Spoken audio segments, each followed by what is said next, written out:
Beneath the domes and minarets of Istanbul, in the twisting alleys where shadows clung to stone walls, a different world thrived, hidden from the prayers of mosques and the bustle of bazaars. These were the smoke-filled dens of opium, where flickering lamps illuminated faces lost in a haze and where dreams and despair mingled in equal measure. Poets, wanderers, and outcasts gathered in their dim glow, chasing visions beyond the reach of ordinary life. To step inside was to cross a threshold into a realm where reality blurred, empires faded, and the soul surrendered to the intoxicating embrace of smoke. The first thing you notice is the smoke. It curls thick and sweet, drifting lazily under low ceilings, clinging to carpets and blurring the edges of lantern light. Step into an Istanbul opium den of the late Ottoman world, and you feel as though you've crossed a threshold between waking and dream. Men recline on cushions, turbans tilted back, pipes pressed to their lips. Some mutter poetry, others sink into silence, and a few laugh at things unseen. The city outside, its mosques, its bazaars, its endless business, feels far away. Here, within these smoke-filled chambers, time slows, and the human soul seems to float. But behind this haze lay a history that was anything but serene. Istanbul's opium culture was not simply a matter of indulgence. It was a complex web of trade, medicine, ritual, and vice.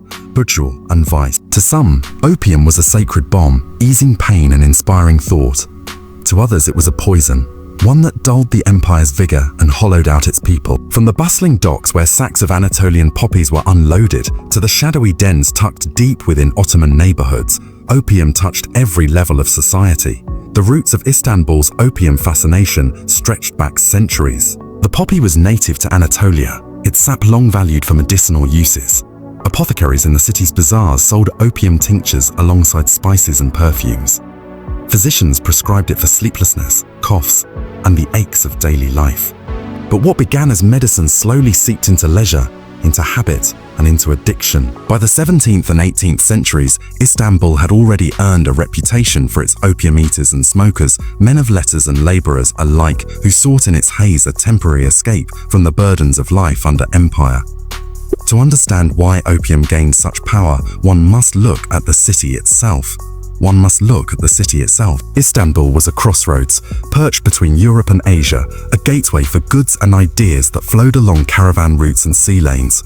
Opium, cultivated in Anatolia and beyond, passed through its markets in staggering quantities. Merchants profited, governments taxed, and smugglers thrived. The dens that mushroomed across the city were not hidden secrets. They were open, sometimes even tolerated, so long as the trade filled coffers. Inside these dens, one found a strange equality. The rich reclined beside the poor, the scholar beside the sailor, the mystic beside the criminal.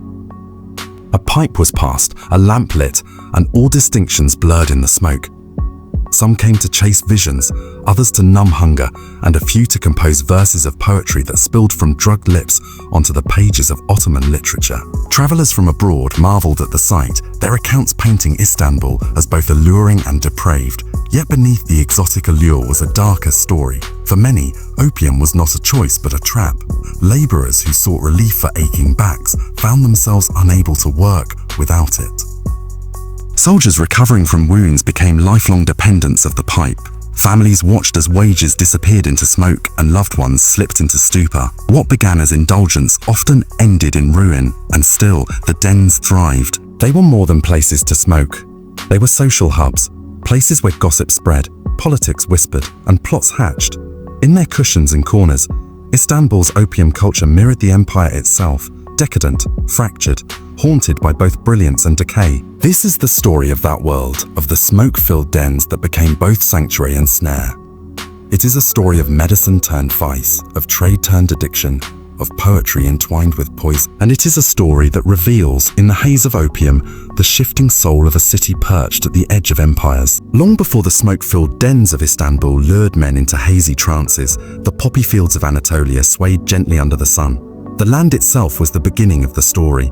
Rich soils in central Anatolia, Afyon, Konya, Kayseri, produced some of the world's finest opium. For generations, farmers rose at dawn to score the green poppy pods, collecting the milky latex that oozed out and hardened into a dark, sticky gum. This gum, bitter to the tongue yet powerful in its effects, was dried, pressed, and carried by caravan to the capital. Opium was not always associated with decadence or destruction.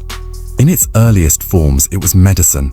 Ottoman physicians, building upon centuries of Islamic and Greco-Roman medical knowledge, regarded opium as one of the most important remedies in their pharmacopoeia.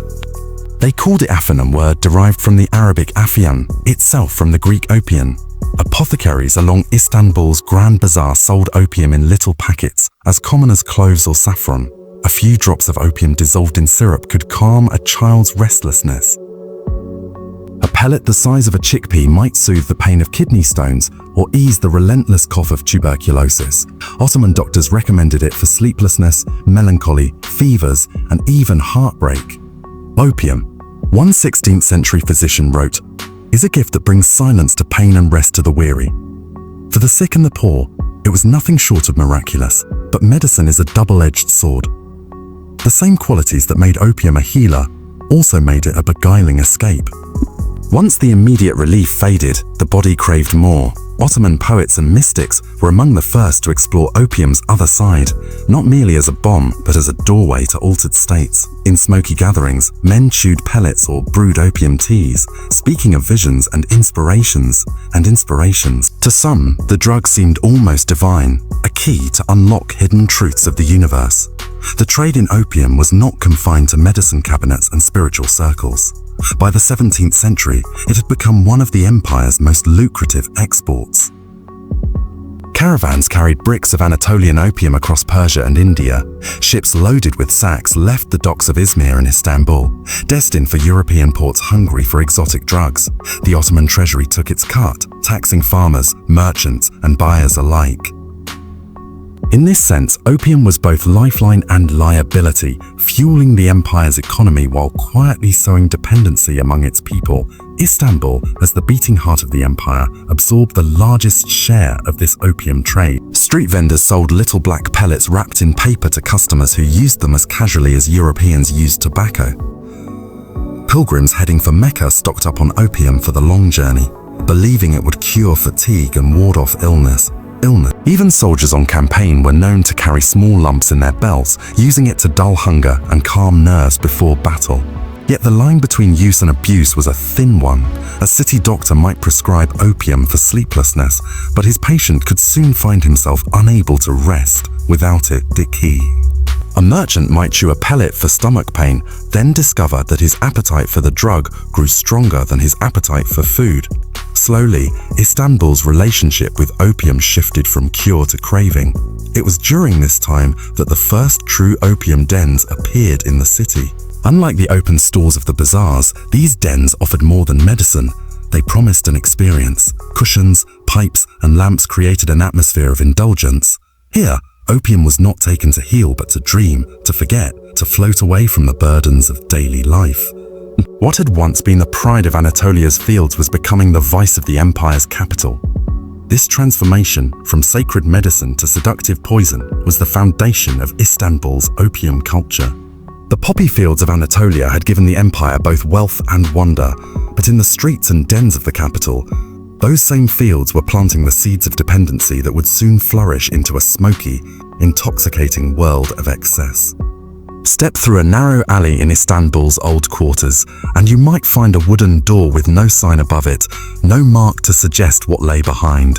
Push it open, and you'd be met with a haze so thick it hung in the air like a curtain. Inside, the world seemed to slow. Lanterns glowed dimly through the smoke, their light bending and twisting with the shifting air. The scent of burning opium, a mixture of sweetness and bitterness, clung to every surface, saturating the walls, the cushions, even the garments of those who frequented the place. This was the opium den, a world within a world. Unlike the raucous taverns of Galata or the solemn coffeehouses of Bayezid, the den was neither loud nor public. It was private, secretive, cloaked in mystery. Patrons reclined on low divans or sat cross-legged on embroidered rugs, their bodies sprawled in languid comfort. In the center of the room, a brass tray held pipes and lamps, their flames carefully adjusted to keep the opium smoldering but never burning too fast. The pipe itself was an object of fascination, long and slender, often made of red or carved wood, with a small ceramic bowl at one end.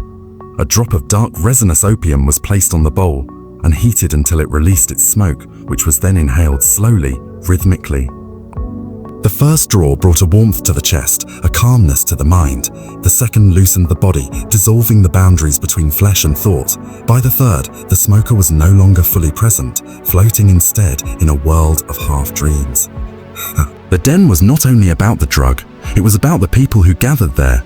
Merchants, tired after a day in the bustling bazaars, sought relief in its quiet corners. Artists and poets, restless souls searching for inspiration, came chasing visions that the smoke might bring. Even the occasional bureaucrat or soldier could be found here, abandoning the rigid order of their professions for the soft embrace of oblivion. Conversations drifted in and out like the smoke itself. Sometimes whispers about politics or trade, sometimes recitations of poetry, sometimes nothing more than sighs. To outsiders, the den might have looked like a gathering of lost men wasting away in idleness. But for those inside, it was a sanctuary, a space where the weight of the city could be set aside, where time itself seemed to dissolve. Women, too, were not entirely absent. Though far less visible in public life, some women, particularly from wealthier or more bohemian circles, ventured into private dens. They reclined beside their male counterparts, veiled not only in cloth but in secrecy. For them, as for men, opium was an escape from constraints, a chance to slip away from the rigid rules of society and enter a world where nothing mattered but the smoke curling upward toward the ceiling. Each den had its keeper, usually an older man who prepared the pipes, managed the supply, and ensured a certain order was kept. He was part host, part apothecary, part gatekeeper. It was his job to maintain the atmosphere. The right amount of smoke, the right balance of quiet and conversation, the right mood of ease. A good den keeper could make his establishment famous, drawing patrons from across the city. Yet, as alluring as the den was, it was also a trap.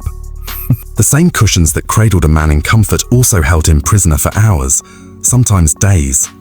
A merchant who entered to take a few draws might find himself unable to leave, sinking deeper into the haze as business slipped. An artist searching for inspiration might discover that the visions came at the price of his health and his will. Slowly, the dens consumed their patrons, not with violence or spectacle, but with silence and smoke. In these spaces, Istanbul's opium culture took its most visible form. The dens were more than rooms filled with haze. They were theatres of escape, microcosms of a city grappling with wealth and decline, tradition and indulgence. Each puff of smoke told a story of relief, of surrender, of dreams bought at the price of reality. If the bazaars and palaces of Istanbul displayed the empire's wealth, then its cafes, salons, and opium dens revealed its soul. And in that soul, opium carved out a strange smoky corner, one that mingled art, literature, and intoxication into a single cultural current. By the 18th and 19th centuries, Istanbul had become a crossroads not just of trade but of ideas. Writers, poets, and painters from across the Ottoman Empire gathered in the capital to exchange verses, philosophies, and inspirations. Many of them flirted with opium, believing it unlocked visions that ordinary consciousness could not provide.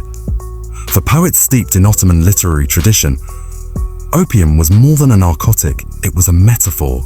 The divan poets of earlier centuries had long written of intoxication, sometimes with wine, sometimes with love, sometimes with mystical ecstasy. Opium added another layer to this imagery. A single pellet could transport a poet into a state where words flowed like water, where melancholy transformed into verse. Some poems, recited in the half-lit dens, described the rising smoke as a bridge to the heavens, carrying the soul beyond the limits of the body.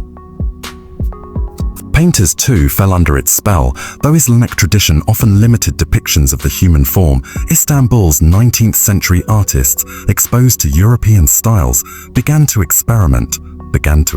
In opium haze, they painted landscapes that shimmered with dreamlike intensity, colors brighter than life, horizons bending into impossible shapes. A few dared to capture the dens themselves, though always discreetly presenting shadowy interiors with reclining figures half hidden by smoke.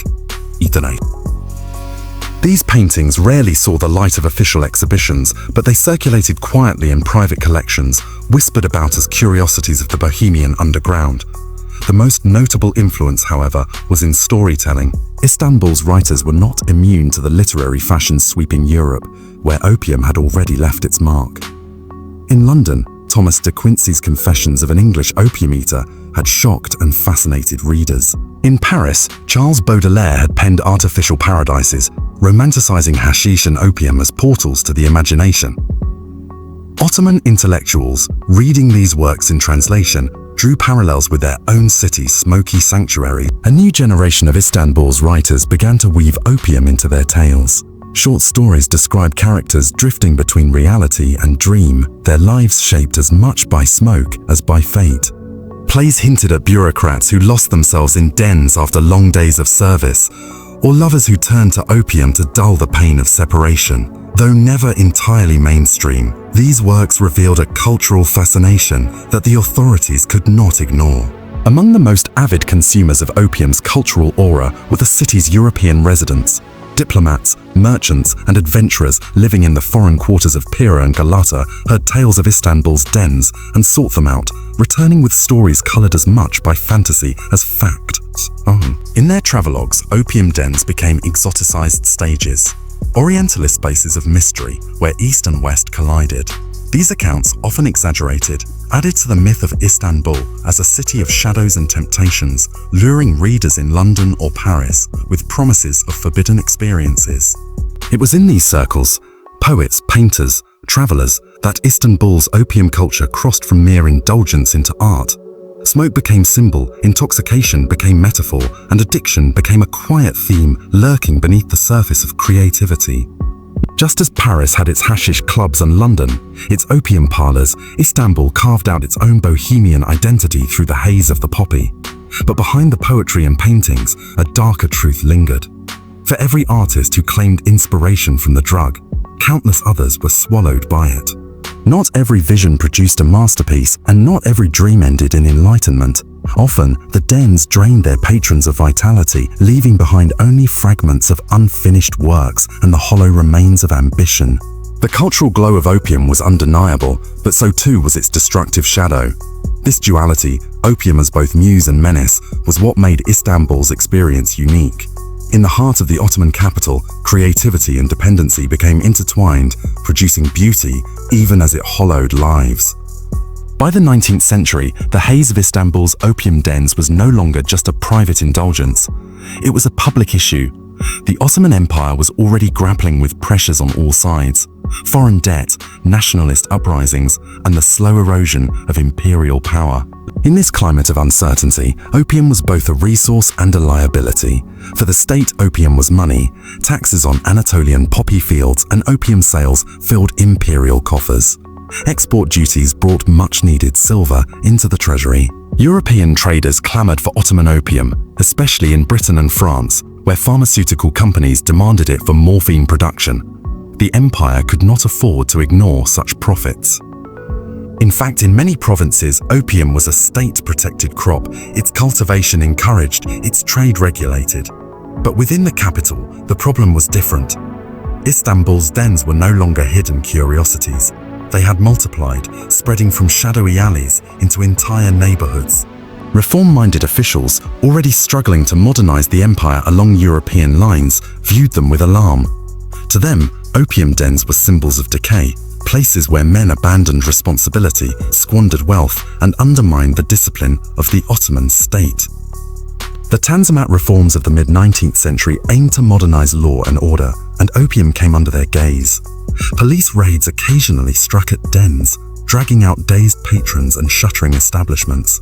Yet enforcement was inconsistent. A den might be closed one week and quietly reopened the next, often with the tacit approval of local officials who collected bribes. The hypocrisy was glaring.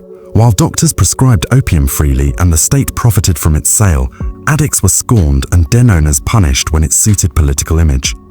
Socially too, opinions were divided. Among the conservative religious circles, opium was seen as a sinful indulgence, no different than alcohol, a violation of Islamic law.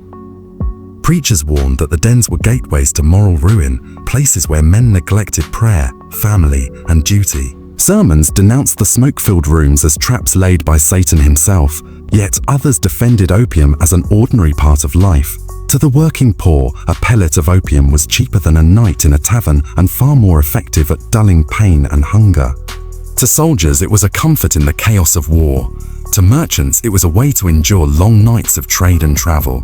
To outlaw, it entirely seemed, to many, both impractical and cruel.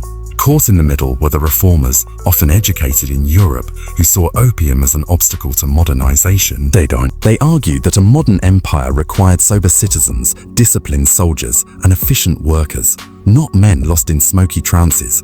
Articles in reformist newspapers decried the dens as relics of a backward age, calling for stricter regulation and even outright prohibition.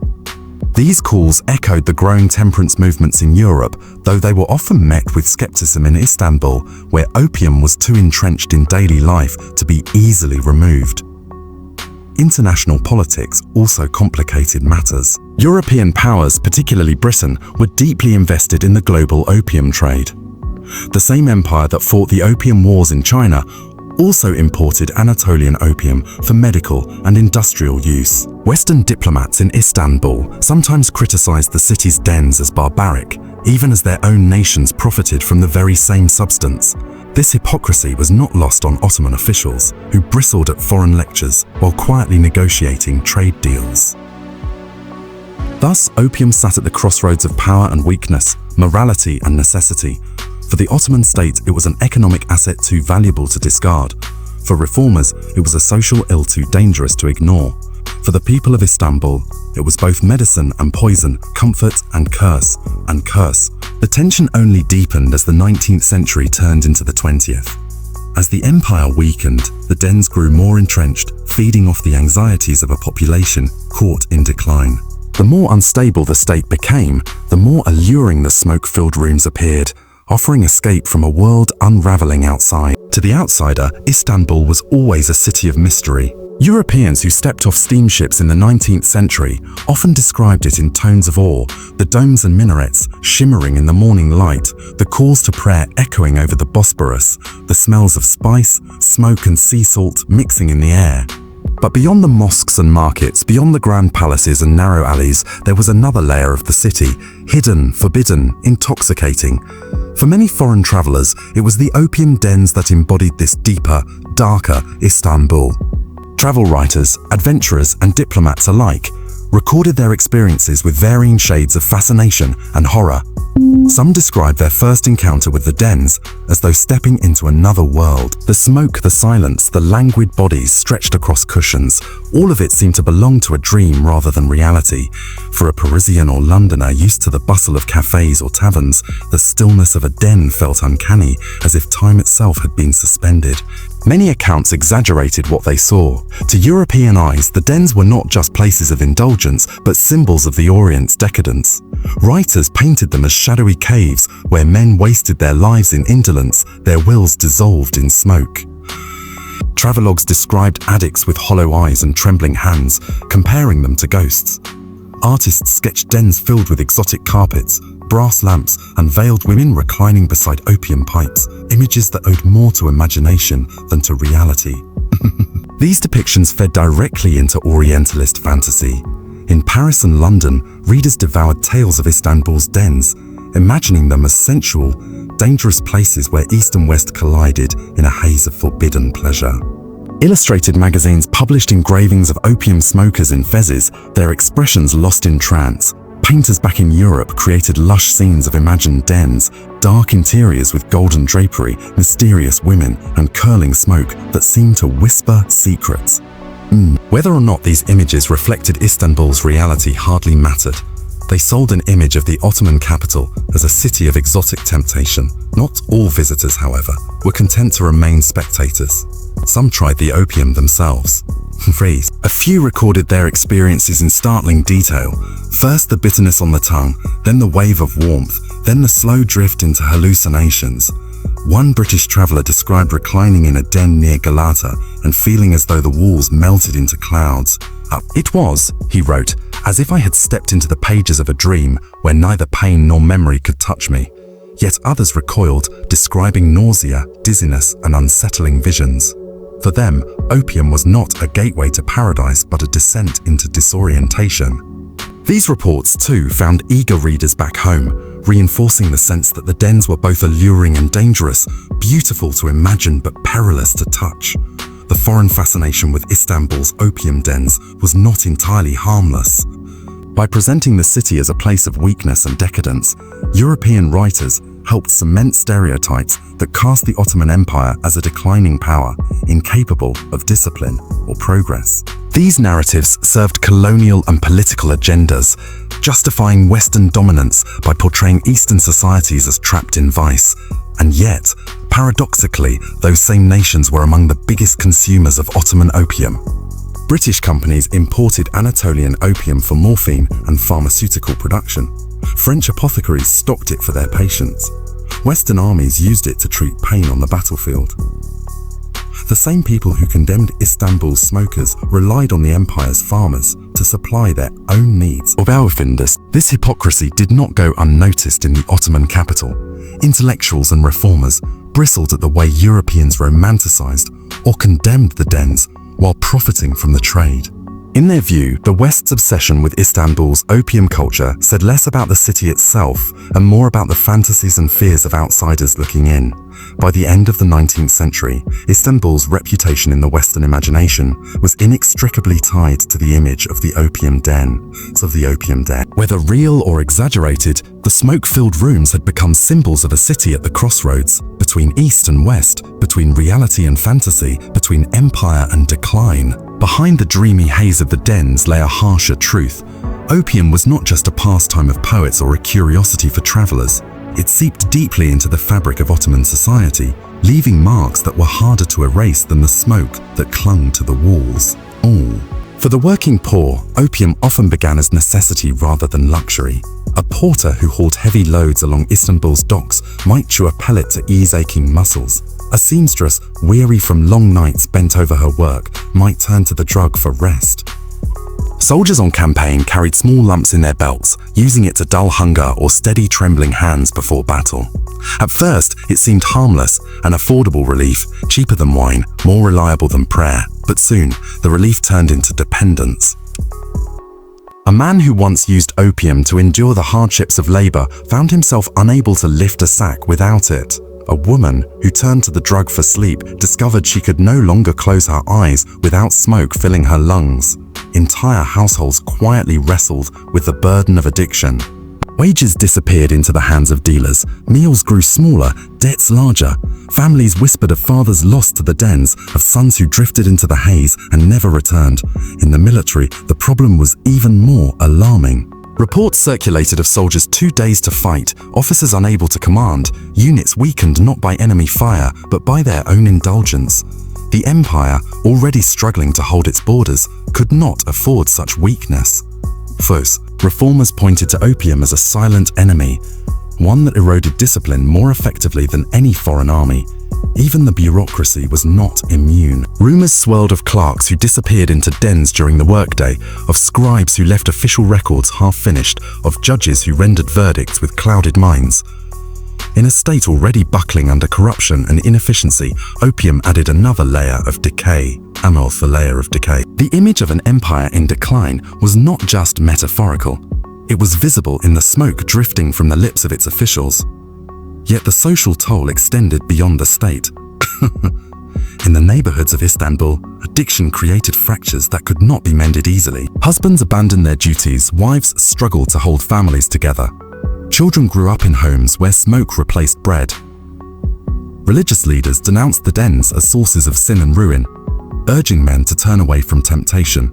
But sermons alone could not undo cravings etched into flesh and spirit. What made opium particularly insidious was its quietness. Unlike drunken brawls in taverns, opium left no broken bottles or public fights. Its victims slipped away silently, lost not to violence but to inertia. A man who smoked too much did not lash out. He simply withdrew, letting life pass by. This made it harder for society to confront, harder for families to protest, harder for authorities to act. The damage unfolded in whispers, in absences, in lives that simply faded into smoke. Some reformers tried to frame the problem in modern terms. They argued that addiction was not only a moral failing, but a social disease, one that required treatment, not punishment. Small efforts at rehabilitation appeared, apothecaries offering substitutes, doctors experimenting with cures, but they were few and far between, overshadowed by the vast demand for the drug. For every man who sought help, 100 more sank deeper into dependency. By the dawn of the 20th century, Istanbul bore the marks of this hidden epidemic. The dens still glowed in the alleys, but behind their walls lay countless lives unraveling. The empire itself seemed to mirror its citizens, weary, dependent, caught in a haze from which it could not wake. Opium, once a medicine, once a muse, had become a quiet destroyer. Its toll was not measured in battles lost or lands surrendered, but in the steady erosion of the very people who made up the empire. And as the state stumbled toward its final decades, the smoke of addiction hung heavy in its decline. By the late 19th century, Istanbul's opium dens were no longer just a local curiosity. They were entangled in the larger web of global trade, diplomacy, and imperial ambition. What burned in a small pipe in the shadows of a back alley den was part of a chain stretching across continents, linking farmers in Anatolia, merchants in Bombay, smugglers in the Persian Gulf, and bankers in London. Opium had long been grown in the fertile soils of the Ottoman heartlands, particularly in Anatolia. For centuries, farmers cultivated poppies for medicinal use, selling their harvests to apothecaries and healers. But as global demand for opium surged, fueled by colonial powers and their commercial networks, the Ottoman crop became a valuable commodity. Foreign traders sought Anatolian opium not only for legitimate medicine, but also for the illicit markets of China and beyond. The empire, cash-strapped and pressured by debt, soon leaned heavily on the crop as a source of revenue. Taxes on opium became a pillar of the treasury, and Ottoman officials encouraged its cultivation, even as moralists warned of its dangers. For many rural farmers, opium poppies became the only crop that promised survival in an economy increasingly tied to global markets. In distant villages, peasants rarely thought of the smoke in Istanbul's dens. They only knew that the pale poppy petals meant food on the table. But while the Ottomans relied on opium, so too did the colonial powers. Britain, fresh from its victories in the opium wars against China, controlled vast networks of trade through India. French traders funneled opium through their colonies in Southeast Asia. Smuggling routes ran across the Persian Gulf, the Levant, and the Mediterranean. Istanbul, positioned at the crossroads of Europe and Asia, became a hub not only of consumption but of transit. Caravans and ships carried the drug through the empire's ports, feeding both domestic demand and international trade. This entanglement drew Istanbul into the darker side of global politics. The empire's reliance on opium revenue made it vulnerable to foreign manipulation. European powers, already carving up Ottoman lands through diplomacy and debt, used control over trade as another lever of influence. Loans from European banks often came with quiet expectations that opium exports would continue flowing. In effect, the empire's dependency on the crop mirrored its political dependency on the West. At the same time, new international movements against opium began to emerge. By the early 20th century, reformers across the globe decried the drug's destructive effects. Conferences were held in Shanghai and The Hague, calling for restrictions on production and trade. The Ottoman Empire found itself in a contradictory position, publicly condemning the dangers of the drug while privately depending on its profits. In Istanbul, officials debated, should they side with the reformers and risk economic collapse or maintain the trade and bear the moral cost? Smugglers exploited this tension. Along the Bosphorus, in the shadow of palaces and mosques, ships carried illicit cargo under the cover of night. Merchants bribed customs officials to look the other way. Entire fortunes were built on the backs of hidden shipments. Istanbul, once famed as the meeting point of East and West, now found its reputation tarnished as a key artery in the narcotics trade. For ordinary Istanbulites, these global entanglements often felt distant, yet the effects reached them all the same. The dens filled with cheaper opium imported through smuggling routes, local farmers pushed to grow poppies for export, sometimes went hungry when food crops were neglected. International politics filtered down into the daily lives of the empire's poorest citizens, turning distant treaties and conferences into realities of addiction, scarcity, and survival. By the eve of World War I, opium had become more than a drug in the Ottoman Empire. It was a symbol of the empire's place in the modern world. Exploited, dependent, and and caught between its own traditions and the pressures of global powers. The smoke curling from an Istanbul pipe was not just a haze of intoxication. It was the visible trace of global commerce, diplomacy, and imperial decline. By the early 20th century, the glow of Istanbul's opium dens was beginning to dim. What had once been a thriving subculture of smoke-filled rooms, eclectic patrons, and whispered poetry began to falter under the combined weight of law, war, and modernization. The world outside the dens was changing fast, and Istanbul could not remain untouched. One of the first blows came from international pressure. As opium reform movements gained strength across the globe, the Ottoman Empire found itself under scrutiny. Western nations, once eager buyers and smugglers of the drug, now sought to distance themselves from its reputation. International conferences, led by powers such as the United States and Britain, called for stricter regulation and bans on non-medical opium use. The Ottomans, heavily indebted to European banks and desperate to maintain diplomatic favor, reluctantly agreed to begin restricting the very trade that had sustained their economy. In Istanbul, new laws were passed to regulate the dens. Licenses were revoked, raids were carried out, and officials proclaimed their determination to rid the capital of the opium haze. But like many reform efforts, these measures only half succeeded. Some dens closed, their owners forced into bankruptcy.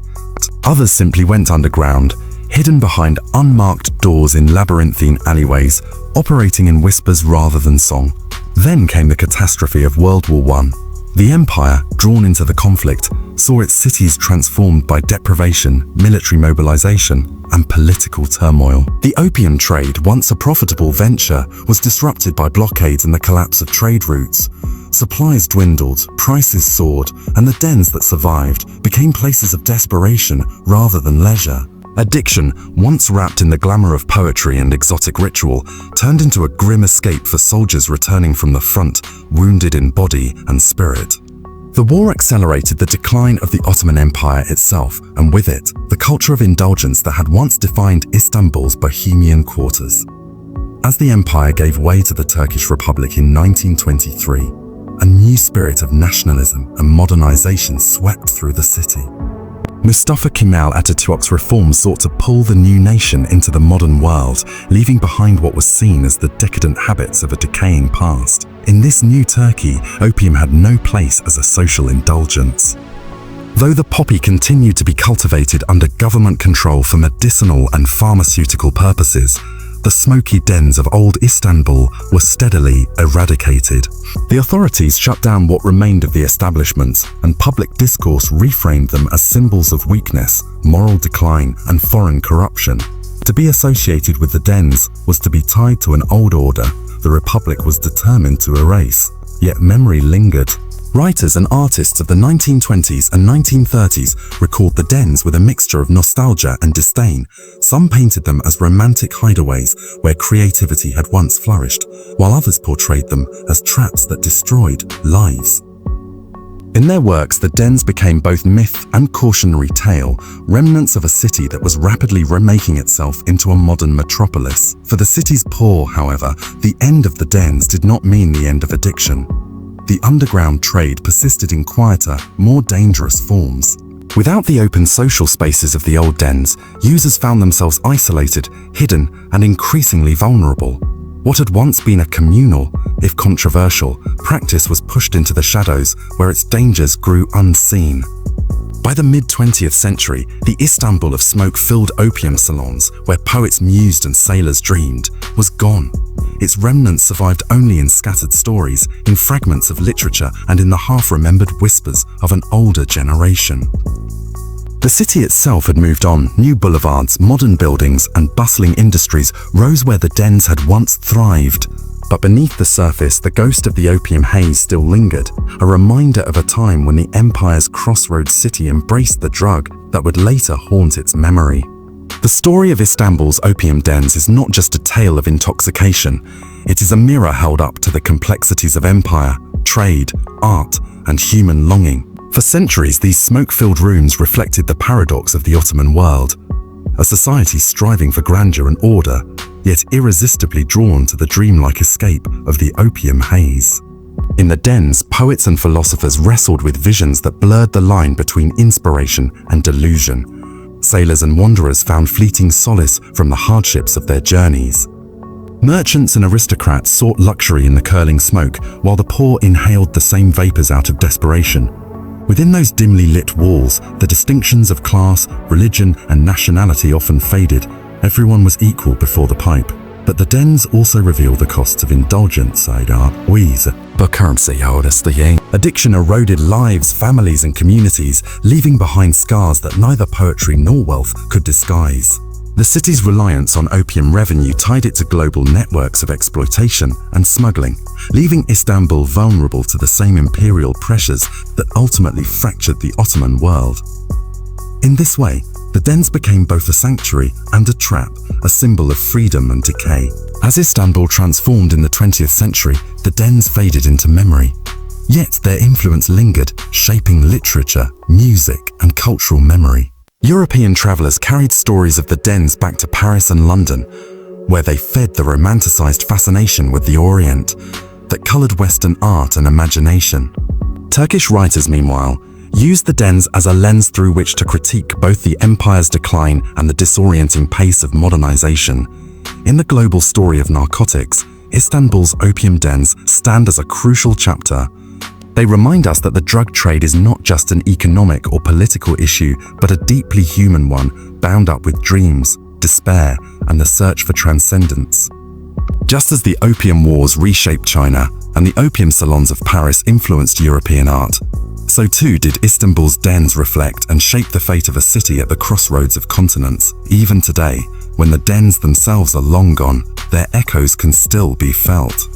In the winding alleys of the old city, where the scent of coffee and tobacco now fills the air, one can almost imagine the faintest trace of opium smoke lingering like a ghost. It serves as a reminder that history is not only written in palaces and battlefields, but also in the hidden corners where people gathered to dream, to escape, and to lose themselves. Perhaps the greatest lesson of Istanbul's opium dens lies in this contradiction. They were places of both beauty and ruin. They inspired art, music, and a certain kind of brotherhood, yet they also exposed vulnerabilities that hastened decline. To remember them is not to glorify their haze, but to understand the complex forces, social, cultural, and political, that shaped a city and an empire. As the last ember of the opium pipe faded, so too did the world it represented. The Ottoman Empire crumbled, and the Turkish Republic rose from its ashes, carrying with it the determination to leave such indulgences behind. But the memory of those dens, with their flickering lamps and heavy smoke, remains a haunting fragment of Istanbul's past, a past where dreams and despair swirled together in the haze, forever etched into the soul of the city.